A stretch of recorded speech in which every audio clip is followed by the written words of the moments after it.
Fogo, na verdade, é baseado em fatos reais, né? Então, eu pego elementos ali da minha infância, da minha adolescência, em que eu tinha uma carência muito grande de pertencer a algo, acho que todo adolescente tem isso, né? E, de repente, eu não encontrei isso na igreja, que eu imaginava que a igreja seria um celeiro de amor. A minha primeira experiência com a igreja não foi positiva, foi negativa. Olharam muito a minha aparência da época, né? Mas por quê? O que eles falavam?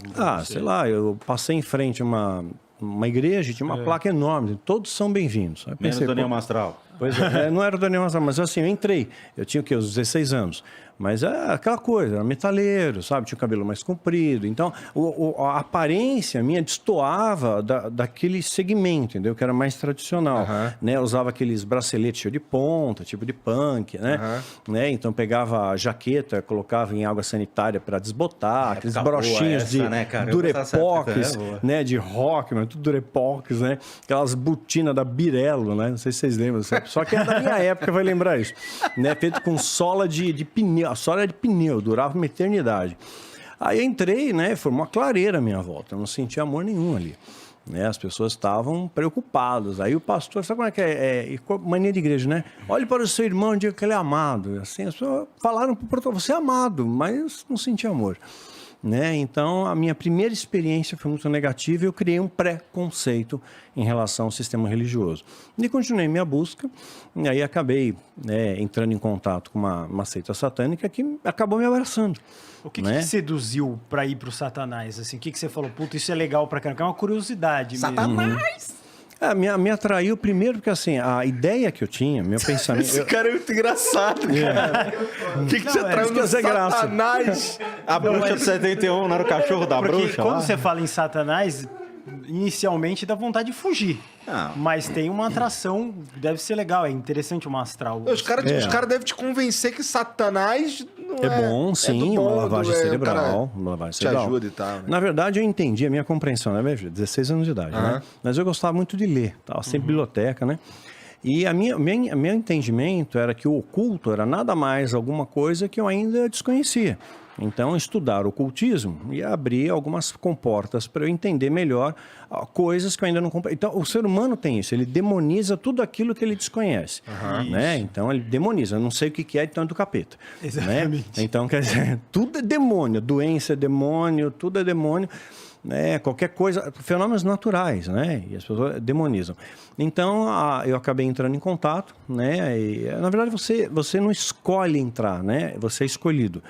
Né? Mas eu entrei em contato, já estava meio que preparando essa situação para mim, é narrado melhor em Filho do Fogo a história, né? E uma pessoa fez contato comigo, me tratou super bem, né? Eu passei a participar de um grupo, uma escola que eles chamam de escola de iniciados, né? Que era, na verdade, para você aprender um pouco da doutrina, né? E a doutrina é muito inteligente, ela é persuasiva, né? E imagina, partindo do pressuposto, né, pautando na Bíblia, né, ancorando na Bíblia, Satanás ele enganou a terça parte dos anjos, né, seres inteligentíssimos, né, muito superiores a nós, estão no céu, que não tinha treta, não tinha nada, quer dizer, então imagina o que não faz com a gente. Né? Então, eu fiquei fascinado com aquilo, além do que a unidade deles, né? Eles eram muito unidos, eram muito amigos, um ajudava o outro de verdade, era um grupo unido. Né? Então, aquilo ali me chamou bastante atenção. Então, depois de um período dessa escola de iniciados, a sua mente fica cauterizada realmente, você acaba acreditando que o diabo é bom. Na verdade, ele foi uma grande vítima, né, da situação. Né? Então, ele não era o mal de todo, né? Mas ele era uma vítima, né, de um pai cruel, porque muitas vezes as igrejas ensinam assim, um Deus cruel, punitivo, vingativo, que te condena a eternidade para o inferno, por uma besteira que você fez aqui na Terra. Vai? Quer dizer, você viveu 30, 40 anos, aí você fez uma bobagem, eternidade no inferno. Quer dizer, é desproporcional, né? Parece um pouco desproporcional, se a gente tem uma dosimetria de pena, lógica, nós, humanos limitados, imagina Deus, né? Mas aí foi erro de tradução, tá? Quando traduziu para o grego, para o latim, a palavra eterno, né, do grego, na verdade, não queria dizer eterno, quer dizer tempo indeterminado. E aí foi traduzido para eterno.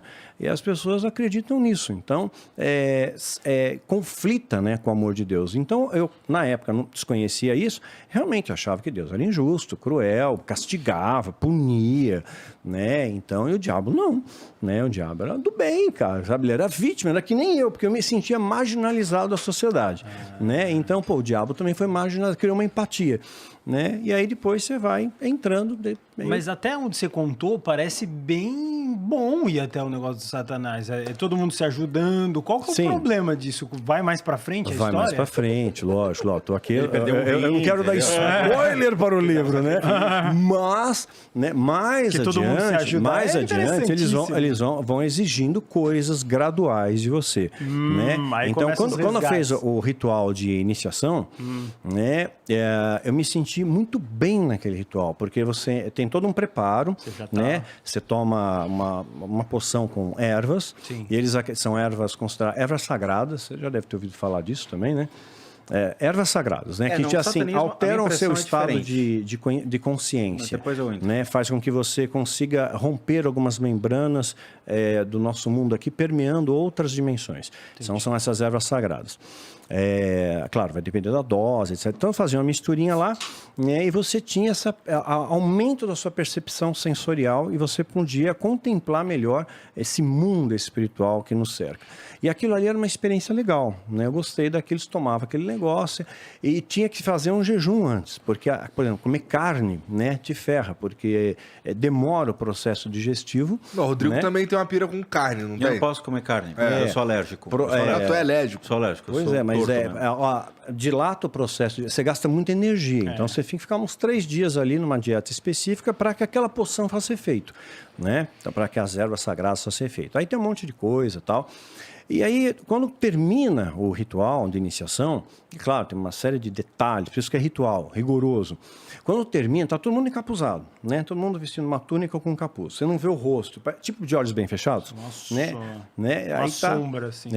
E de repente, quando terminei, sabe, eu virei para o público que estava ali e todos tiraram o capuz e me aplaudiram. Eu me senti muito bem, me senti acolhido pra caramba, sabe? Eu faço parte de uma família agora, né? E então, começa assim, claro, né? É persuasão, né? Acolhimento profundo. Claro, é um bicho inteligente. Aos roqueiros, né? Aos então, roqueiros expulsos da sociedade. Exatamente, então eu me senti acolhido. E realmente ajudava em muitas coisas e tal.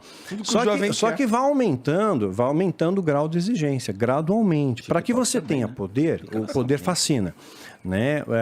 Então, mais do que o dinheiro, você anela poder, né? Porque o dinheiro eles te colocam numa empresa lá que o diretor faz parte da organização, você tem uma ascensão meteórica, você acaba ganhando dinheiro.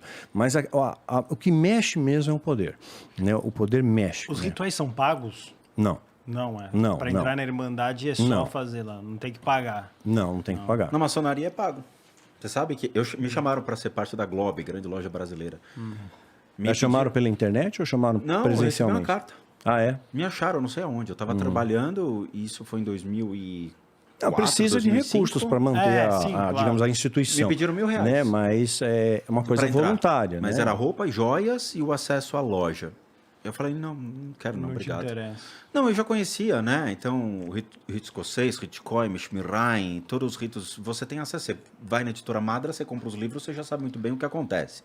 O fato Mas é superficial, eles não podem revelar a verdade, eles não estão lascados. Ali, vamos lá, o que acontece na maçonaria é diferente das impressões. Existe o conhecimento, existe mais o lobby, existe mais o contato entre troca de cartões, favoritismo. Então, eu conheci pessoas que ajudam. Você não vê maçom passando necessidade, um ajuda não de verdade. Mas também tem pessoas que morrem, a maçonaria vai lá e arranca tudo o que ele conseguiu em vida depois que a maçonaria deu. Isso eu já vi acontecer. Sim. Eu vi acontecer, não é história não. Mas eu conheci pessoas que, o cara não tinha nada, depois de 10 anos o cara estava muito bem de vida, cheio de contratos de trabalho. Exatamente. Na mídia. E, eu perguntei para ele, o que aconteceu? Ele falou, virei maçom, rito escocês. Tá bom, quer virar? Não, obrigado. Não é uma questão de eu não quero obrigatoriedades na minha vida. Você tem que frequentar a loja 2, 3 vezes por semana, fazer muito lobby político, e eu sou péssimo com lobby político, eu não gosto. Mas, Mastral, eu tenho muitas perguntas para te fazer, posso? Claro. Então tá bom. Eu assisti alguns documentários sobre satanismo para entender, tá? Tem um documentário muito interessante que é o Hail Satan. Tá? Esse Saiu eu não até vi. do Netflix, mas Esse eu estava não no Netflix, estava lá. É muito interessante porque eles abrem as portas, é uma comunidade nos Estados Unidos que reivindica alguns direitos junto àquela comunidade, junto àquela sociedade. Eram pessoas que foram retiradas da sociedade por alguma coisa. Preconceitos religiosos, preconceitos com relação à cor da pele, preconceitos com relação à sua orientação sexual. A igreja, durante muito tempo, principalmente nos Estados Unidos, criou muitos preconceitos com relação às pessoas. Isso vem desde a Inquisição. Perfeito. Então, assim, a gente tem dogmas muito complicados da igreja, leia-se o Vaticano, que quando repercute nos Estados Unidos, dizendo: eu não aceito homossexuais na igreja, eu não aceito certas coisas aqui dentro. Aí vem uma criação de uma religião, nos Estados Unidos é uma religião, o satanismo, e fala: ok, eu aceito. Então ele abre a porta e aceita as pessoas que a igreja não aceitou. E ele acolhe essas pessoas. Sim. E no documentário mostra. Então eram pessoas que nem você era na época, uma pessoa que queria mostrar sua expressão por meio do heavy metal, da sua liberdade de mostrar suas expressões, e muitas vezes a igreja não quer esse tipo de pessoa. Sim. Mas o satanismo acolhe. Quando eu li o livro, por exemplo, do satanismo, a Bíblia Satânica... Do Lavey? Sim, mas ela traz... Rasa, né? Tudo bem, Tá, mas tudo bem. eu sou budista. Foi só uma curiosidade. Ok. Ela tem princípios muito bons dentro de uma sociedade, que é não cobiçar a mulher do próximo, nesse sentido de não retirar o que é do próximo. Mas tem orgia e tal, né? Mas a igreja também não tem? Não tem publicamente, pedofilia? pelo A menos, igreja né? não tem drogas? Tem. O Vaticano, não existe homossexuais no Vaticano? Claro, evidente. Não existe orgias gays no Vaticano? Existe. Então não fica um sujo falando mal lavado? Eu nunca fui satanista.